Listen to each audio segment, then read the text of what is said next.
가르치고 또 연로하신 남자들을 절제와 경건과 근신함으로 믿음과 사랑과 인내와 온전함을 갖추도록 가르치라 이렇게 권면하는 내용입니다.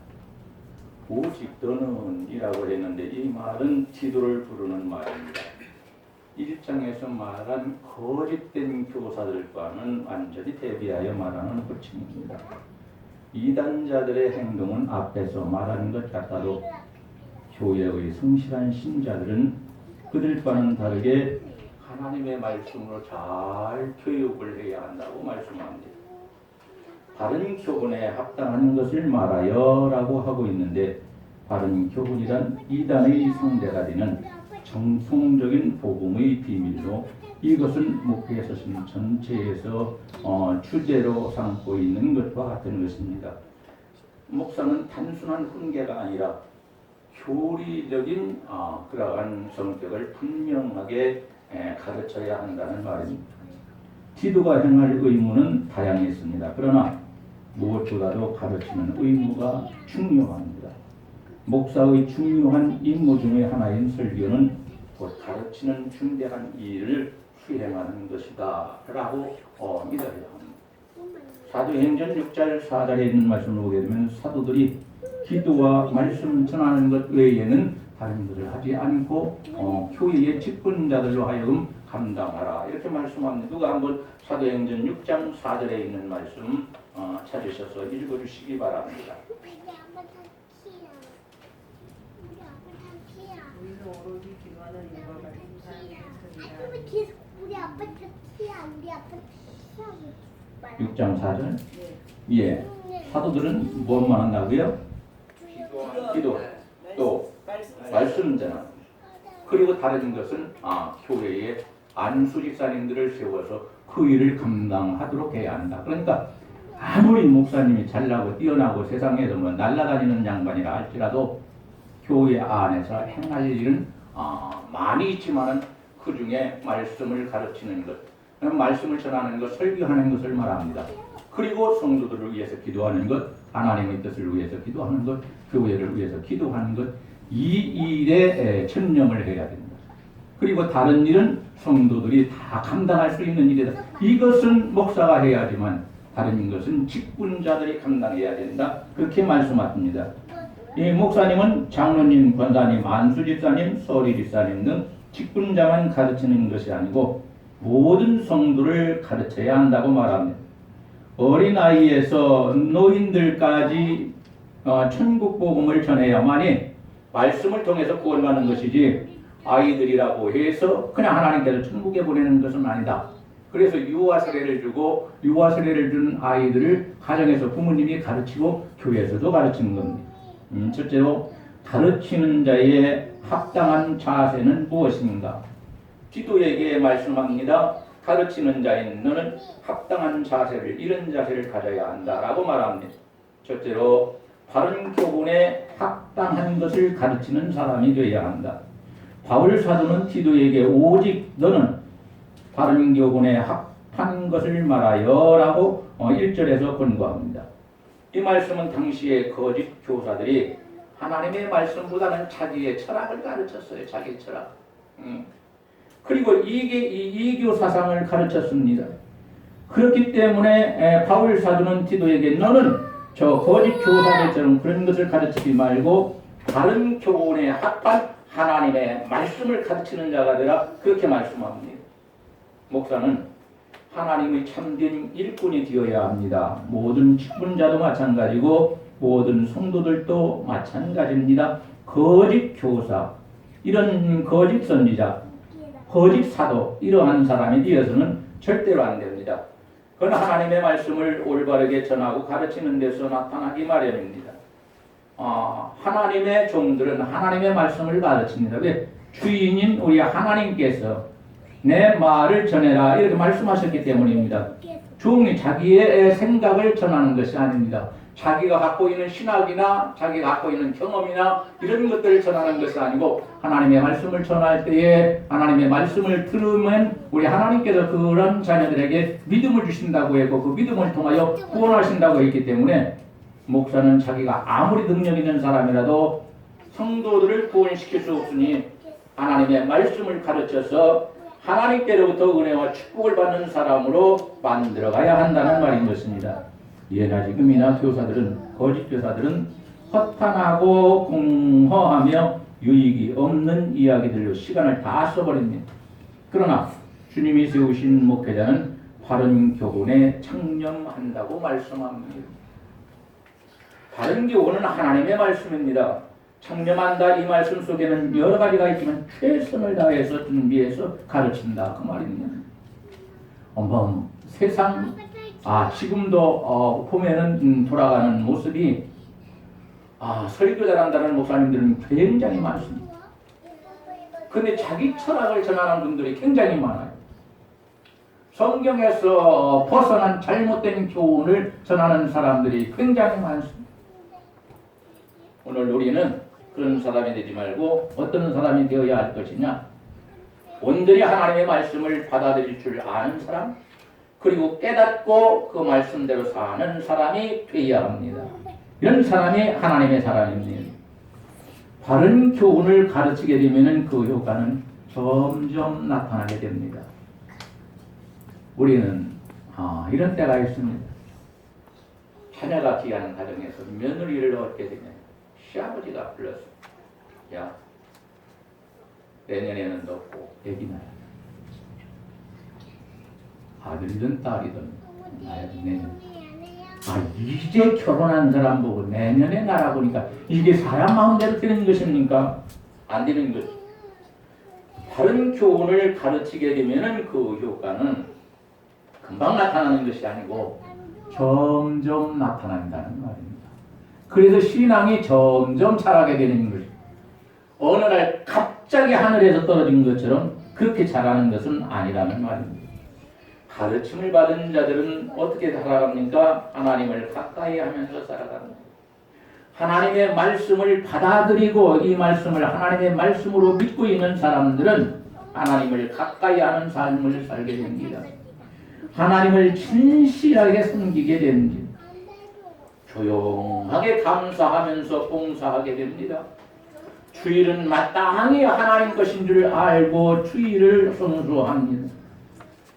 예배는 하나님을 만나는 시간이기 때문에 하나님께서 받으시는 참된 예배를 드리기 위해서 준비하고, 그리고 성경에서 말하는 것처럼 신령과 진리로 그랬는데 성령의 인도하심을 따라서, 무엇을 따라서? 성령께서는 말씀을 중심에서 인도하시기 때문에 성령의 인도하심을 따라서 예배를 드려야 하나님께서 찾으시는 예배자가 되는 것이다. 요한복음에서 그렇게 말씀하십니다. 오늘도 우리 하나님은 성령의 인도하심을 따라 하나님의 말씀을 중심에서 예배드리는 그러한 사람을 찾고 계시다는 것을 알아야 합니다. 예배자는 굉장히 많은데 자기를 만족시키는 예배를 드리지 하나님을 기쁘시게 하는 예배를 드리는 사람들은 그렇게 많지 않다는 얘기입니다. 알곡을 뿌려놨는데 밭에 가라지를 마귀가 뿌려놓고 갔다는 거예요. 성경을 보니까. 그런데 그 가라지를 추수할 때까지 제자들이 뽑아버릴까요? 했더니 뽑지 말아요. 왜? 가라지를 뽑게 되면은 알곡도 다치게 된다는 거예요. 알곡. 교회 안에 가라지가 있다는 거예요. 그러니까 사단의 사람을 말하는, 가라지가 있다 할지라도 그것을 뽑지 말라는 거예요. 그 사람과 연결된 사람들, 그 사람과 가까운 사람들까지도 뽑혀버린다는 거예요. 진짜로. 그러니까 가라지는 이것이로구나 하고 알고 있으면 되는 것이지 그것을 무조건 하나하나 다 뽑아서 집어내 쓰지 말라는 거예요.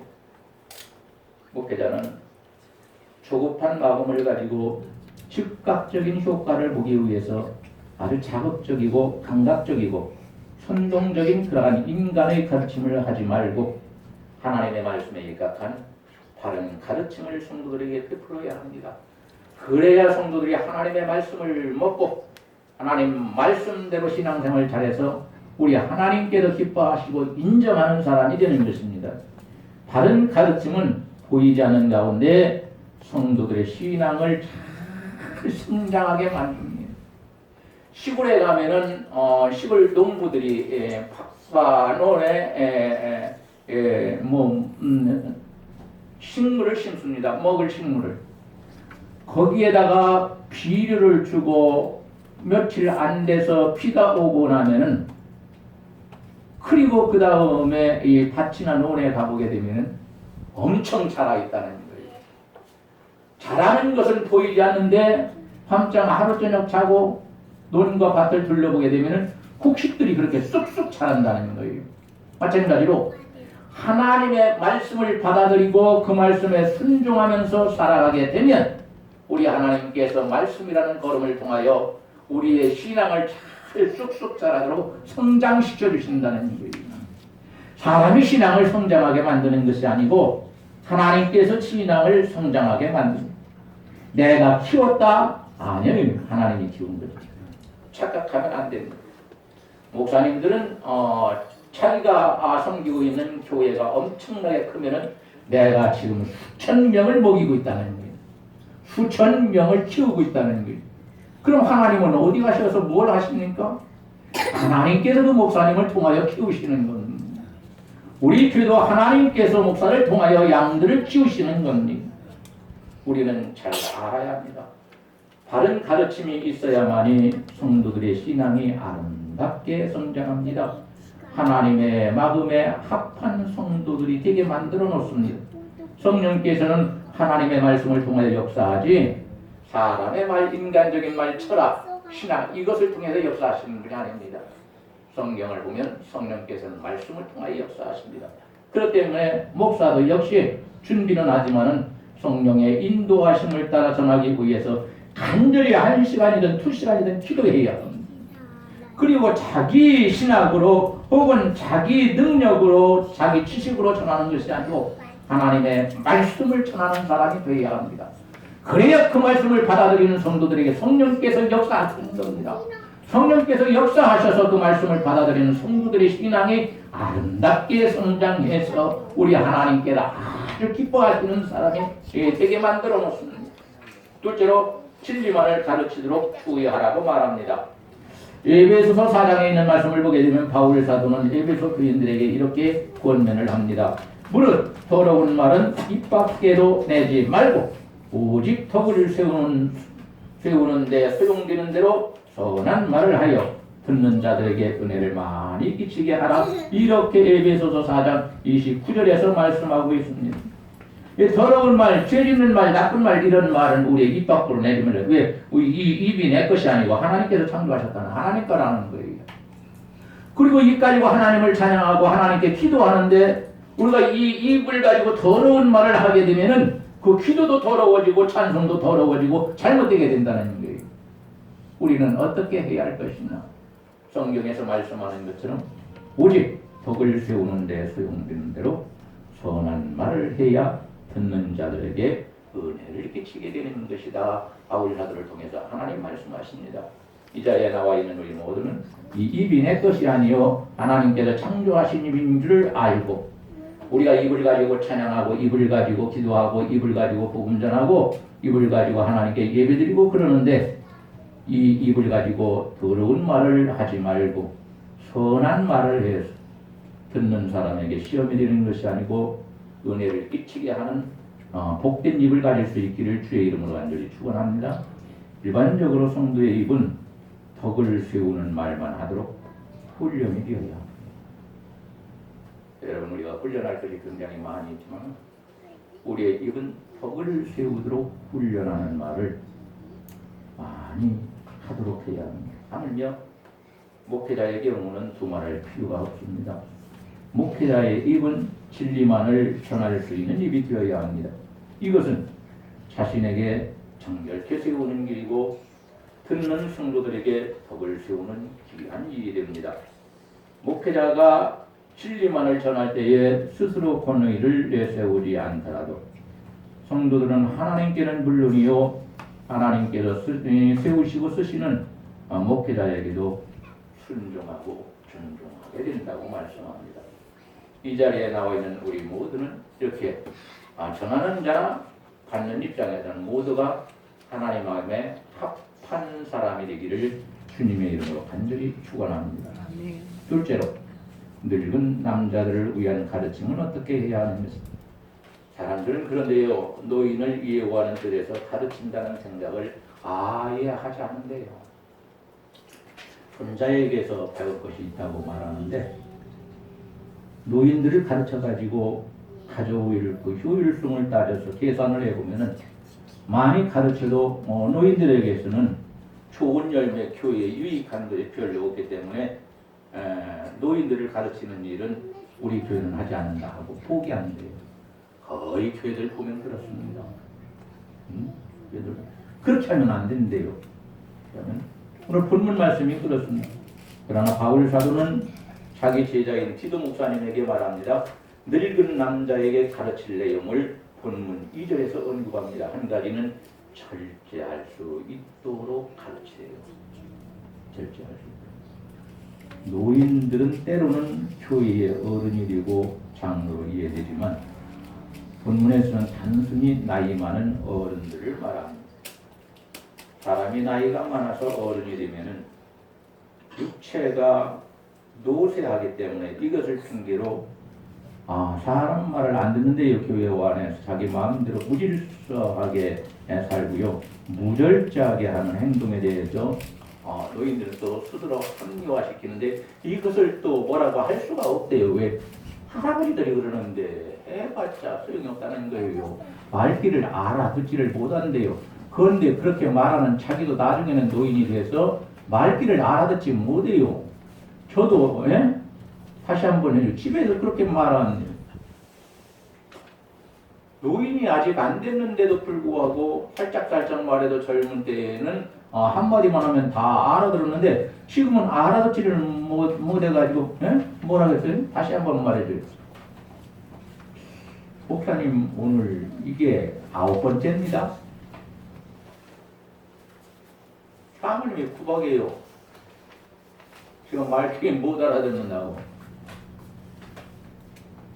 그래서 저는 말합니다. 에이 당신도 내 나이 뭐 똑같은 60대인데 60대 후반하고 중반하고 다른가. 좀 다르지 참 같은가. 그리고 말귀 못 알아들을 수도 있지. 그까지 9번 그 어떻게 생각해요 그런 거. 그런 거랑 새로 계산해 놓지 말아요. 근데 그런 건 자동으로 계산이 되는 거예요. 바울 사도는 디도에게 말합니다. 어른들이 노쇠하다는 핑계로 교회 안에서 무질서하거나 무절제한 행동에 대해서는 합리화시킬 수 있는데 그렇게 하지 않도록 잘 가르쳐야 합니다. 이게 목사가 할 때. 다른 사람이 다 포기해도 목사는 포기하지 말아야 돼요. 하나님은 포기하지 않으십니까? 하나님의 종인 목사도 포기하지 말아요. 그렇기 때문에 어른들에게도 다른 권면을 해드리고 자신의 신앙과 건강관리에 유의하도록 일깨워주고 잘 붙잡아줘야 됩니다.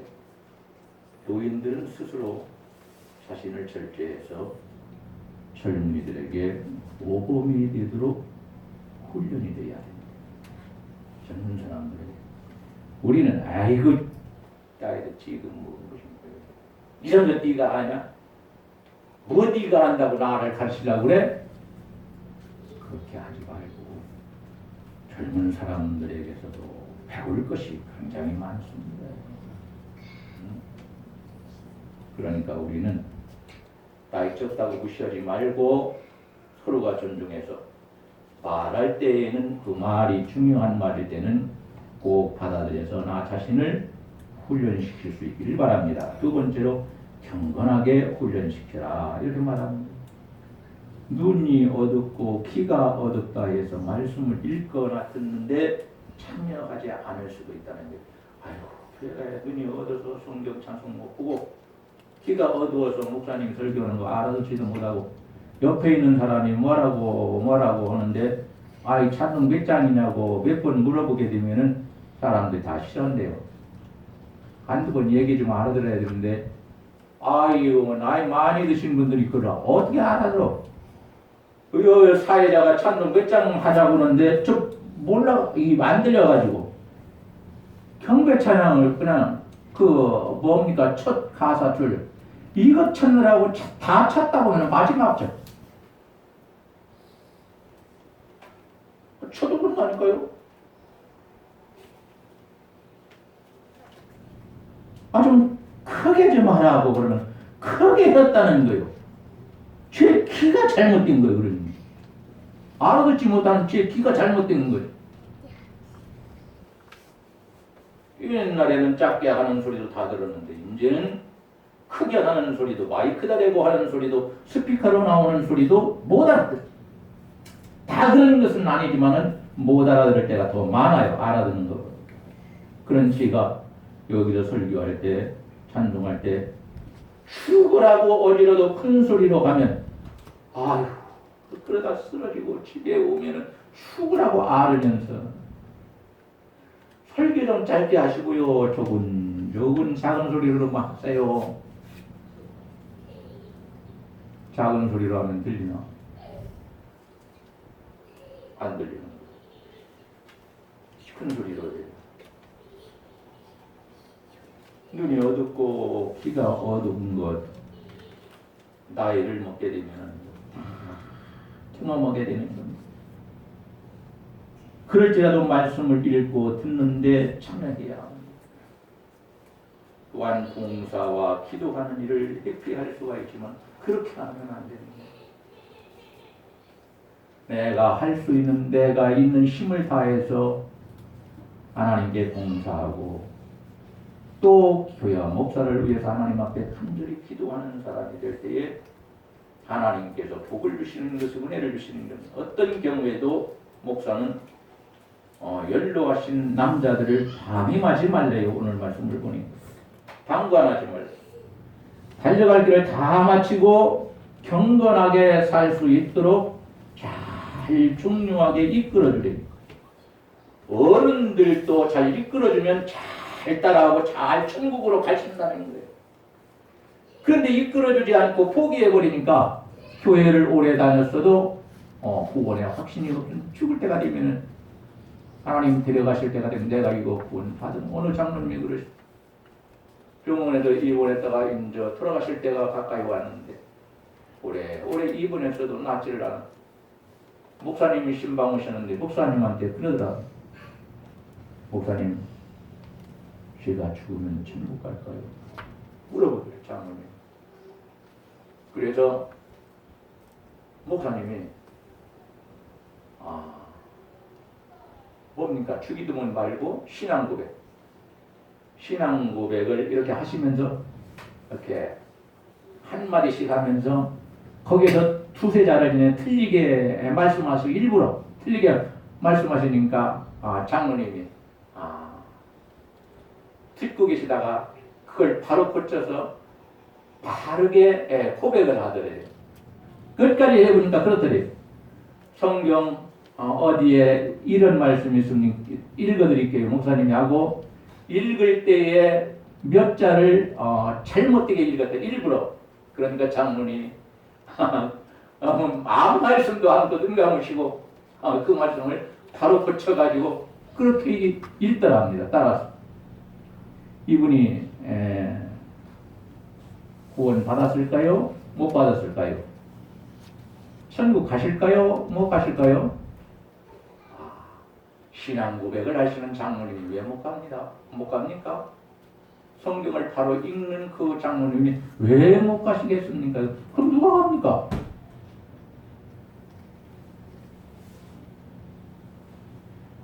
그 장로님은 나이가 많으신 할아버지이기 때문에 내일 모레 돌아가실 분이기 때문에 목사님한테 내가 천국 갈까요? 못 갈까요? 왜? 자기가 아프기만 하고 교회도 못 가고 병원에만 계속 있으니까 걱정이 되는 거지. 그 물어보는 양반이 얼마나 겸손하신 분입니까? 걱정되는 분이 아닙니다, 여러분. 신앙 고백을 똑바로 하고 그리고 성경을 바르게 읽고 믿는 분이 왜 못 가십니까? 이 자리에 나와 있는 우리의 신앙이 사람들이 알아주는 엄청난 신앙이 아니라 할지라도 신앙 고백을 바로 하고 성경을 바로 알고 듣고 믿어서 천국에 들어가는 복 있는 성도가 되기를 주의 이름으로 간절히 축원합니다. 세 번째로 근신하게 하라고 했어요. 연로하신 분들은 많은 인생 경험을 축적한 이 장점을 굉장히 많이 갖고 계십니다. 그렇기 때문에 그러한 할아버지가 감정이나 욕망과 의지를 잘 다스리는 모습을 젊은이들이 다 교회 안에서 쳐다보게 되면은 젊은이들에게 아주 유익하다는 거예요. 네? 말씀으로 가르치 않아도 젊은 사람들 머리가 팍팍 돌아갑니다. 그래서 무엇을 보면은 그 안에서 수십 가지를 생각하거든요. 순간적으로 그렇습니다. 요즘 AI가 난리를 치고 다니는데 그것이 하나님을 대신하려고 할까 걱정. 순수한 성도들이 거기에 넘어갈까 봐요. 과학이 사람에게 유익할 때도 있지만 아주 악할 때도 있다는 것을 우리는 잘 알고 받아들여야 합니다. 쾌락을 삼가고 품위가 없는 행동을 잘 다스려서 근신하면 교회는 아주 은혜롭고 이런 분들 때문에 화목하고 평화가 넘치는 분위기를 만들 수 있고 성령으로 충만한 교회가 될 수 있는데 아주 큰 힘을 보탠다는 거예요.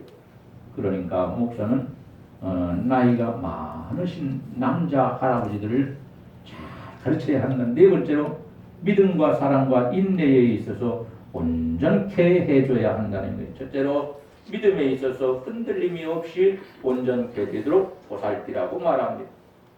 할아버지들은 그 마음이 육체와 함께 쇠약해서 쉽게 실망하기도 하고 고독해질 수도 있다는 거예요. 또 믿음에 대해서는 회의를 가질 수 있다는 거예요. 구원의 확신을 갖지 못한 분들 있잖아요. 돌아가실 때가 돼서 이제 천국 갈 때가 1, 2년도 안 남았으니까 아이고 무서워서 지옥 가는 거 얘기는 그래도 들어서 교회에 와서 예배드리는데 아직 구원의 확신은 없잖아요. 아무리 가르친다고 해서 금방 그걸 확신을 가질 수 있습니까? 그러니까 믿음에 대해서 회의를 가질 수 있대요. 믿음은 하나님의 말씀을 들음으로 우리 하나님께서 주시잖아요. 듣는 성도들. 하나님의 말씀을 듣는 성도에게 믿음을 주신다고 그랬잖아요. 우리가 성경에 말씀하셨어요. 믿음은 하나님의 말씀을 들음으로 생기니까 어떻게 해야 할 것이냐?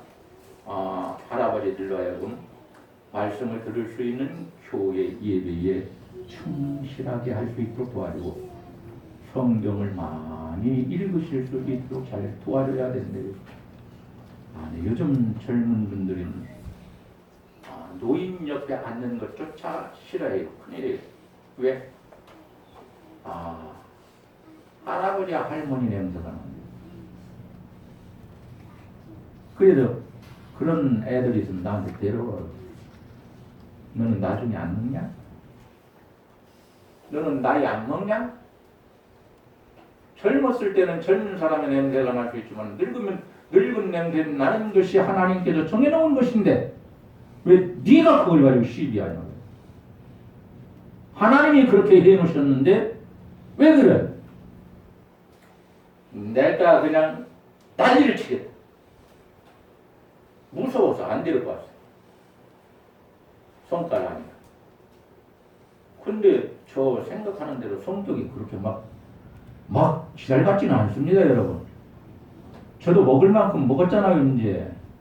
70이다 됐는데. 그래도 옛날 성격 다 버리려고 합니다. 집에서 성내는 것 없이 살려고 합니다.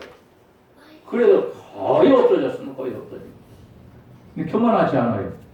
순간적으로 또 큰 소리 치고 난리 칠 거니까. 응? 지가 성격이 좋은 사람인 줄 알고 시집 왔는데 신혼 초에도 사모님이 잘 보다가 지가 큰 소리 치더라. 실망을 해. 그래 내가 좋은 점도 많은데 큰 소리 하는 건 치는 것 때문에 싫어. 두고 보면 알 거다. 지금 설교를 크게 하면 제가 성질내는 것 같아요. 정적으로 힘을 다해서 목숨 다해서 전하는 건데 어지러워도 축 쓰러지게 생겼어도 이거 꼭 붙잡고 설교할 때는 나도 모르게 막 해요. 그걸 살살 하려고 하는데 안 돼요. 원고에 오늘은 20분 정도만 해라. 25분 넘으면 너는 죽이됩니다. 넘어지고 쓰러지고 난리치는 놈이 그렇게 오래 설교하면 너는 죽일 놈이지 사정이 아니다. 오죽하면 원고에 그렇게까지 썼는데 오늘 20분에서 25분 설교하려고 했는데 우리 사람이 짓고 우리 그래서 20분 되면 이렇게 사인 좀 해달라고 그랬어요. 다 안 한다고. 내 몸에 맞게 하는 것이 하나님께서 좋아하시는 거예요. 39분 했으니까 알만하죠. 내 힘을 한참 치면 뭐 이것 때문에 쓰러지면 어쩔 수 없는 거지. 뭐. 이런 곰팡이 같지는 어쩌고 지혜롭지 못해도. 여러분 우리는 믿음이 견고해서 흔들리지 않도록 서로가 붙잡아줘야 합니다. 믿음이 확고해지게 되면은 아이든 어른이든 관계없이 그것이 어떻게 나타납니까? 결국 가정은 사랑으로 나타납니다. 은사를 이것저것 많이 달라고 병 고치는 은사를 달라고 나도 아파도 죽겠지만 우리 교회는 성한 사람이 하나도 없다고 하나님 불쌍히 여겨서 신뢰를 주심으로 말씀을 듣고 기도해주면 고침받게 해달라고 요즘 언제부턴가 그래. 제가 주님을 사랑하고 교회를 양떼를 사랑 영혼을 사랑하게 됐습니다. 예배도 하나님께 드리는 것이니 하나님을 사랑하는 것 예배도. 하나님 저에게 가장 큰 은사인 사랑의 은사가 넘치게 하여 줘. 그 누구라 할지라도 나에게 악하게 대한다 할지라도 바보처럼 입 열지 않고 사랑하게 해주시고 기도하게 해주시고 증오하는 마음 싫어하는 마음속에 닿지 않게 하옵소서. 사랑의 은사가 넘치는 목사가 되게 하옵소서. 가정에서나 사회에서나 교회에서나 사랑이 넘치게 해주옵소서.